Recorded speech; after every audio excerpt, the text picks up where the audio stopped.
ભાષા નિયામક કચેરીની સ્થાપના ક્યારે થઈ? 1960માં। ભાષા નિયામકની કચેરી દ્વારા કયું સામયિક બહાર પાડવામાં આવ્યું હતું? રાજભાષા। ભાષા નિયામક કચેરી ગુજરાત સરકારના કયા વિભાગ હેઠળ કાર્યરત છે? તો રમતગમત, યુવા, સાંસ્કૃતિક પ્રવૃત્તિઓ વિભાગ હેઠળ 2005થી ત્યાર પહેલા સરકારના સામાન્ય વહીવટ વિભાગ હેઠળ હતું। ભાષા નિયામકની કચેરી કયા સ્થળે કાર્યરત છે? ગાંધીનગરમાં।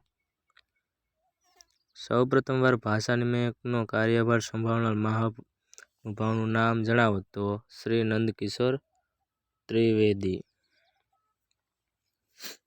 હાલમાં ભાષા નિયામક તરીકે કોણ ફરજ બજાવી રહ્યું છે? શ્રી હેમંત ભાલોડિયા। માતૃભાષા માટે અંગ્રેજીમાં કયો શબ્દ વપરાય છે?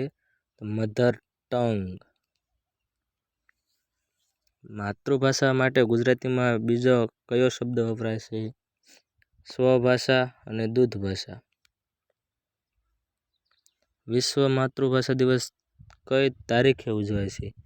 તો જવાબ છે 21 ફેબ્રુઆરી। વિશ્વ માતૃભાષા દિવસ ઉજવવાની શરૂઆત કયા વર્ષથી કરવામાં આવી હતી? તો વર્ષ 2000થી। વિશ્વ માતૃભાષા દિવસ કઈ ઘટનાની યાદમાં ઉજવાય છે? તો જવાબ આવશે પાકિસ્તાનમાં થયેલા બાંગ્લા ભાષા માટેના આંદોલનની યાદમાં। પાણીનીએ લખેલ વ્યાકરણ ગ્રંથનું નામ જણાવો. તો પાણીની સૂત્ર અને અષ્ટાધ્યાયી।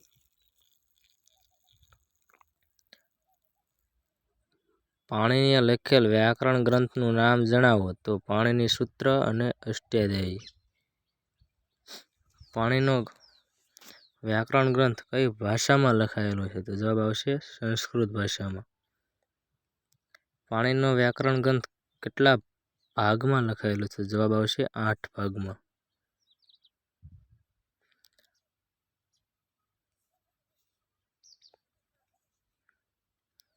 સ્ટુડન્ટ ગુજરાતી ગ્રામર નામથી ગુજરાતી વ્યાકરણને અંગ્રેજીમાં લખીને ગુજરાતી વ્યાકરણનો પહેલો શાસ્ત્રીય પ્રયાસ કરનાર મહાનુભાવનું નામ જણાવો. તો જવાબ આવશે father Joseph Van Someren Taylor. Gujarati ભાષામાં જોડણી બાબતે પ્રવર્તતી અરાજકતા દૂર કરવા ગુજરાત વિદ્યાપીઠ દ્વારા ગાંધીજીની પ્રેરણાથી કયો કોષ તૈયાર કર્યો? તો જવાબ આવશે સાર્થક જોડણી કોષ, ગુજરાતી શબ્દકોશ।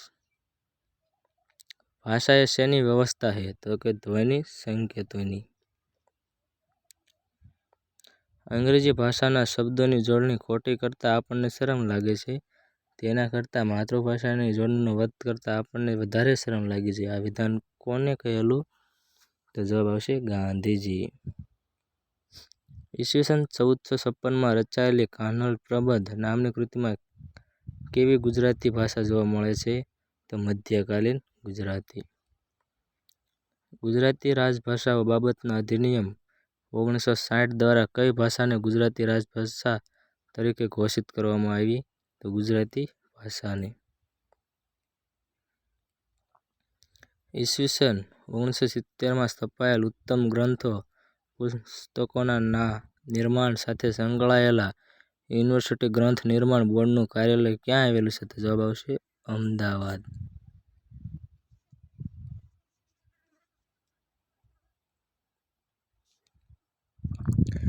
હોદ્દાની રૂએ ગ્રંથ નિર્માણ બોર્ડની અધ્યક્ષ કોણ હોય છે? તો જવાબ આવશે શિક્ષણ મંત્રી।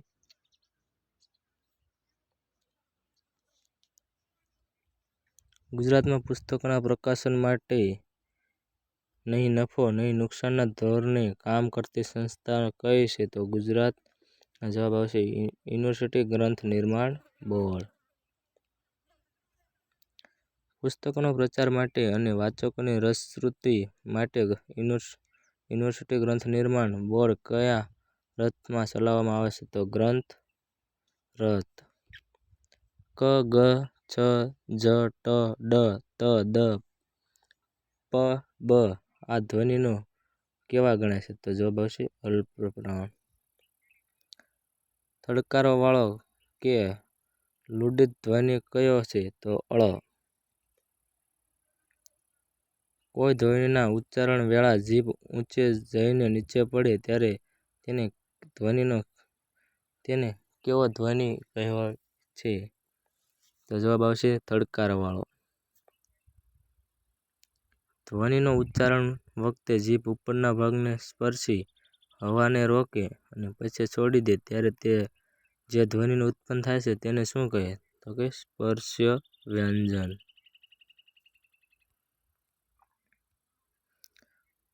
તમેનું ટમે, તોડાનું દોડો, બધાનું બઢા જેવા શબ્દો કઈ બોલીમાં બોલાય છે? તો સુરતી.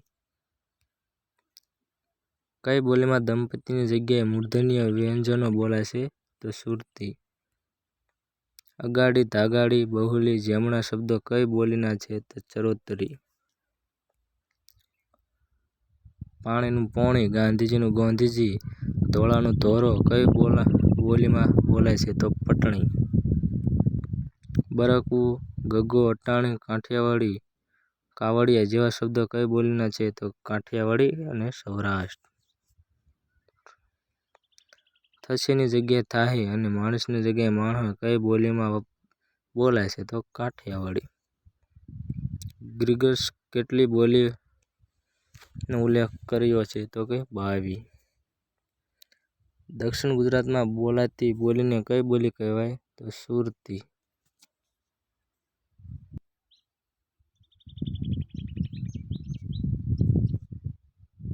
મધ્ય ગુજરાતમાં કઈ બોલી બોલાય છે? તો ચરોતરી. સૌરાષ્ટ્ર બોલીને કયા નામે ઓળખવામાં આવે છે? તો કાઠિયાવાડી. ઉત્તર ગુજરાતની બોલી કઈ બોલી તરીકે ઓળખવામાં આવે છે? તો પટણી. જ્વાલા, જાળ, ઝાડ આ પ્રક્રિયામાં કયું પરિવર્તન થયું ગણાય? લનો અળ. ધ્વલકમ શબ્દનો ગુજરાતી અર્થ શું થાય? ધોળું. ભક્તનું ભગત, સ્નાનનું સ્નાન અને પંક્તિનું ભગત થાય તેને કેવું ધ્વનિ પરિવર્તન કહેવાય? સંયુક્ત વ્યંજનનો વિશ્લેષ. શિયાળ માટે કયો શબ્દ સંસ્કૃતમાં વપરાય છે? તો સુગાળ. વિજયરાય વૈદ્ય ડેરી માટે કયો શબ્દ પ્રયોજાય? તો વસારિકા. આડિયા માટે વ્યર્થ અને ડેરી માટે દિનકી શબ્દ કોને પ્રયોજ્યો? તો બળવંતરાય ઠાકોર. બિપિન, રજની, નીતિન વગેરે નામો કઈ ભાષામાંથી ગુજરાતીમાં આવેલા છે? તો બંગાળી. મહાશય, શ્રીયુત, બાબુ જેવા શબ્દો કઈ ભાષામાંથી આવ્યા? તો બંગાળી. વાટાઘાટ, મળાવ, જંજાળ જેવા શબ્દો કઈ ભાષાના છે? તો મરાઠી. ચળવળ, હલકટ, ફૂટકળ, અટકળ જેવા શબ્દો કઈ ભાષામાંથી ગુજરાતીમાં આવ્યા? તો મરાઠી. બાદલ, બહાર, સિતમ, શાયર આ શબ્દ કઈ ભાષાના છે? તો કે હિન્દી. ગરહાય, જિંદગી, હસ્તી, આશાની, આબાદી આ શબ્દ કઈ ભાષાના છે? તો કે હિન્દી. વટકટ, લેણ, મૂર, નાર જેવા શબ્દ કઈ ભાષામાંથી ગુજરાતીમાં આવ્યા છે? તો કન્નડ. ફલાણું, ફાલતુ, કપ્તાન, કોફી શબ્દ કઈ ભાષાના છે? તો કે પોર્ટુગીઝ. નરસિંહરાવ પ્રાચીન ગુજરાતીને કયા નામે ઓળખાવી છે? તો ગોજર અપભ્રંશ.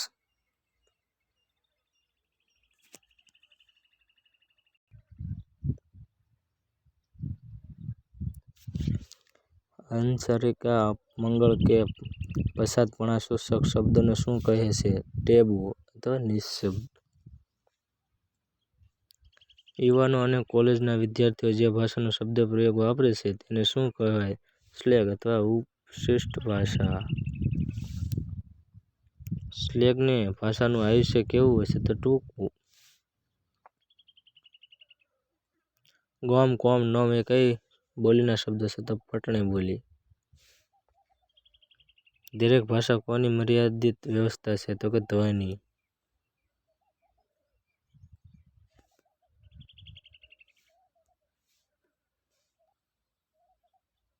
ભાષા એક એવી સંસ્થા છે તો સામાજિક. માણસ ક્યાંથી મેળવે છે? માણસ ભાષા ક્યાંથી મેળવે છે? તો સમાજમાંથી. ભાષાની સૌથી પહેલી અને મુખ્ય કારીગર કઈ છે? તો આદાન પ્રદાનની. જે રીતે બહેરા મૂંગા વાત કરે તેને કઈ ભાષા કહેવાય? તો ચેષ્ટારૂપ ભાષા, ટેરવા દ્વારા. અભિવ્યક્ત અને આગમનનું માધ્યમ કયું ગણાય છે? તો કે ભાષા. ભાષાના ધ્વનિ સંકેતો કેવા હોય? તો કે યાદચ્છિક. ભાષા બોલવાની આખી ઘટનાને કે વ્યવહારને શું કહેવાય? ઉચ્ચારણ પ્રક્રિયા અથવા વાણી. ભાષા લેખિત સ્વરૂપને શું કહે? તો કે લેખન. ભાષા બોલાતા જીવંત સ્વરૂપને શું કહેવાય? કથન અથવા વાણી. લેખિત દ્રશ્ય ચિહ્નો વડે ભાષાને પ્રગટ કરવાની રીતને શું કહેવાય? લેખન. ભાષાનું કયું સ્વરૂપ વધારે ટકાઉ છે? તો લેખન. માણસ કેવી રીતે શીખે છે ભાષા? તો કે અનુકરણથી. ડચકારો શું છે? તો કે ધ્વનિ. ભાષાનું સૌથી પહેલું અને પાયાનું અંગ તો ઉચ્ચારણ. વાણીના પ્રાદેશિક સ્વરૂપ ભેદને શું કહે? તો બોલી. રેડિયો અને કોલેજના વ્યાખ્યાની ભાષા કેવી હોય છે? તો સાહિત્યક. બોલચાલની માન્ય ભાષાનો ઉપયોગ કોણ કરે? તો શિષ્ટ વર્ગ. જૈન પોતાના સાધુ મહારાજને અવસાન માટે કયો શબ્દ પ્રયોગ વાપરે છે? કાળ ધર્મ પામ્યા. ભાષા કેવી છે? પરિવર્તનશીલ. સંસ્કૃત ભાષામાં કેટલા વચનો છે? 3. પ્રત્વલી શબ્દનો અર્થ દરવાજો થતો તેથી જગ્યાએ ફોળ શબ્દ બન્યો. આ પ્રક્રિયાને શું કહે? અર્થ વિસ્તાર. કેશવ, હર્ષ, ધ્રુવ, અભ્રંશ ભાષાને કયા નામે ઓળખાય છે? તો પ્રાચીન ગુજરાતી અથવા અભ્રંશ ભાષા. રેસ્ટોરન્ટ કઈ ભાષાના શબ્દ છે? ફ્રાન્સી. સંસ્કૃતમાં મૃત્તિકા શબ્દનો અર્થ શું થાય? તો માટી.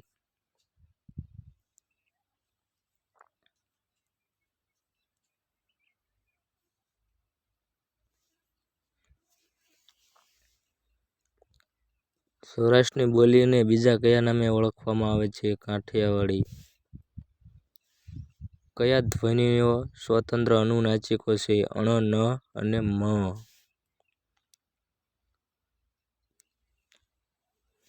જ્યારે કોઈ શબ્દ બોલાય ત્યારે ઉચ્ચારણ વખતે વચ્ચે સહેજ અટકી શબ્દ ઉચ્ચારવામાં આવે અને તેમાંથી જુદો અર્થ પ્રગટે તેને શું કહેવાય?